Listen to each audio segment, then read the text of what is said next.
Thanks to Bank of America, our corporate underwriter, and the Corporation for Public Broadcasting and PBS, we are doing a 4K restoration of the Civil War series.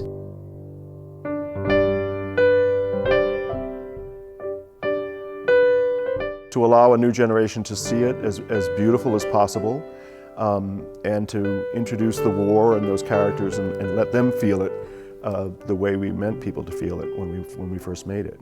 I mean, it still works that way.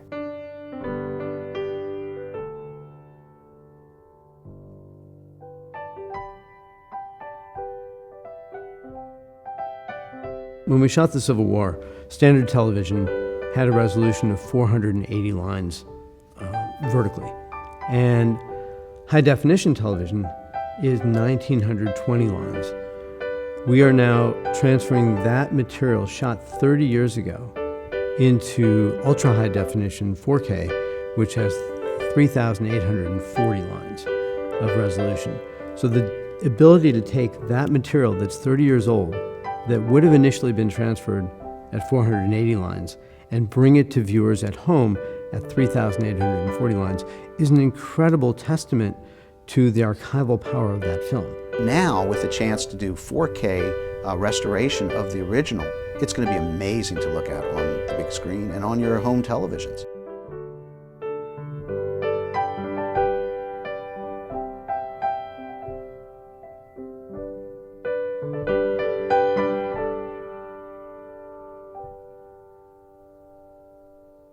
The first step in the preservation process is called conservation.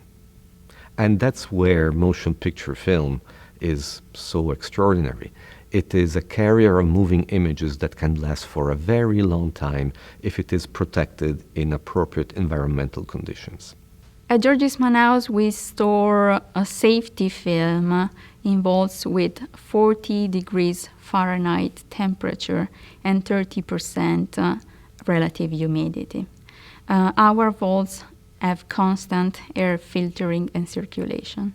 The Civil War was shot in the late 80s on Kodak stock. In the late 90s, it was then stored at the George Eastman House vaults. So when we got the film out of the vaults, we found out that the film was beautifully conserved. The first step in the whole process was inspecting each reel of film and checking that the splices were strong enough to go through the preservation process.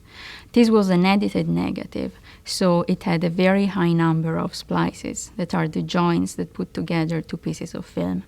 Over the years, splices can become brittle and open up, so we needed to check that splices would not pop open during the process. Again, the film was in great condition and only a couple of reels needed special attention, and we fixed splices using, again, cement or a special tape for film. A and B cutting is a very smart way to hide splices from the final print. Back in the old days, when we cut the negative in 16 millimeter, you had to create what are called A and B rolls. Basically, in A and B rolls, film, original camera negative, is edited together with black leader in a checkerboard fashion. And so that you would checkerboard the edits across the A and B rolls. So shot 1 is on A roll, shot 2 on B roll, shot 3 on A roll. So while splices are present in the negative, once the two rolls are printed one after the other, splices will not be visible in a print. The next step in the process was cleaning film. Original camera negatives are usually handled very little, and so the film was very clean.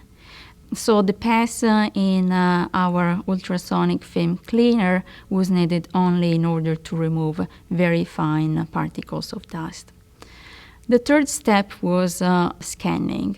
We scanned the film on our Arri scanner at 4K, and we also created an infrared mat in order to help the further steps in the process. they were able to scan all of that negative, over 50,000 feet of 16 millimeter negative. And from there, I cut every single shot back together digitally. And from that, removed all the black and then cut them together into one seamless line. And this was all based on the original guide, the broadcast guide. Cut it together, frame by frame, all the way through, over 11 hours of documentary film. And from that point, we go into what's called grading, which is the color correction of the entire series. The negative, when it first comes up, it almost has a black and white monotone quality to it. It comes up very flat, and by flat I mean just lifted blacks, highlights are kind of suppressed, so it looks very kind of flat. It has no contrast. We would simply start by adding contrast and see where the image is naturally taking us.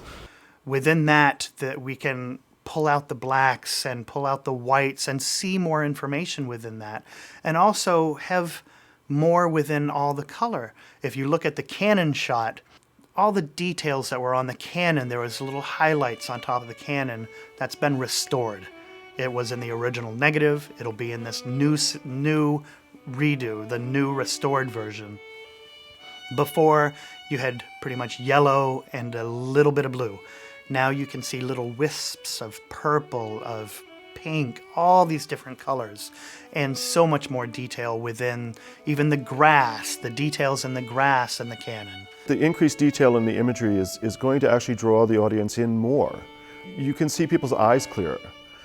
You can see details of the battlefields more. You can see details of guns and clothing. The locations are clearer. I mean, your eye is just totally captivated by the richness of the detail in these photographs. But I think the most important thing is seeing people's eyes. I mean, you can really see into Grant's face or Lincoln's face. And there's something much more emotionally telling that's coming through in people's expressions because of the detail in the faces. And I think that's the biggest change that people are going to see. 16 is in some ways a difficult medium to deal with in contemporary usage, both for broadcast and for the cinema. And so the fact that the project was done in 16, even though it was exquisitely made at the time, it's subject to all the limitations of 16 millimeter photography. And particularly image stability we found to be something where there were challenges and there was also the opportunity to make the program, to reveal qualities in the program that had never been visible before. Because dynamic resolution is affected by image stability. And so we were able to tease out of Buddy's beautiful photography more detail and more content, actually, because we had a rock solid, stable image, and we were also to do further stabilization. And it's both been tricky and also very revealing. And I've been very pleased with the way that it's turned out. We are basically transforming it. We are stabilizing an image that once, because of the nature of 16 millimeter, tended to bounce. And you don't notice it if you're looking at action in a film, but if you're shooting an archive, oh, by the way, that's 90% of our film, there's a little bit of bounce. And now it's all stabilized and the images are woven together with a kind of preciseness. They're much clearer and sharper. They're between what I shot and what I held in my hand now. And that's mind-blowing. The archives just jump out at you. The details are better. The whites are whiter. The blacks are richer and deeper and more inviting. The grain is diminished a little bit, and it is a revolution. I mean, it's so moving that I've cried several times just looking at things. The famous iconic Canon shot at sunset that Alan Moore took is now the way we saw it. You know, it's the way we experience those things. And so there's this one shot in particular, it's the bridge at Antietam, and you're looking at it and you're just like, is this real? And then suddenly you see water move and you see leaves blowing in the wind and you see a bird fly by. And we'll switch back. We have the old reference, the original pass, and now just to compare it to what we're doing on the 4K updated pass, and it is just stunning. It's like all the detail you get back, the things you can see in the tree and the leaves and the water, and you just sit there. And sometimes, I'm working with Dan in the room, and we'll just have to take a beat, take a breath, and we'll just sit there and enjoy the image for a minute. You know, we'll take a pause from work and we'll look at it and take it in and just realize, you know, what we're doing here is really adding to our history for future generations. We'll be long and gone and dead, and people will still be watching this remastered version, which I'm very excited about. But there's something about film that's so magical. So we still are out. We're working on a series on the Vietnam War to complete a trilogy of the Civil War, the war about the Second World War, now the Vietnam War, and Alan Moore still working on it. Buddy Squires, we're still shooting film most of the time to get the kind of quality that we want. And while George Lucas himself once sat me down and tried to prove to me there was no difference, and in fact I couldn't tell the difference, I still feel the difference about it. And so that's what matters. We've converted mostly to digital everything, including shooting, but we hold on to a little bit of the old form, just as, you know, you want to just not do everything on some computer program. You want to be able to take your brush and dip it in paint. Ken has just created this amazing body of work about who we are as Americans and what America is as a country. If you look at his body of work as a whole, it's an amazing portrait of who we are as a people and as a nation. And I think each one of those films is a kind of part of a large mosaic that he's been creating over his career in terms of what this American democracy is all about and who we are as a people and as a nation. Ken Burns is one of the major documentary filmmakers of our time. This is the reason why George Eastman House is so proud to be preserving his work. The Civil War is one of his greatest achievements. It is the ultimate visual history of the Civil War. So it is only natural for us to consider the preservation of this film as a contribution to the cultural heritage of our time. Preserving the Civil War is, in a way, preserving a bit of history. It is a modern interpretation, a modern analysis of one of the most important moments in the history of the United States. Forgive my many faults and the many pains I have caused you. How thoughtless, how foolish I have sometimes been. But oh, Sarah, if the dead can come back to this earth and flit unseen around those they love, I shall always be with you in the brightest day and the darkest night. Always. Always.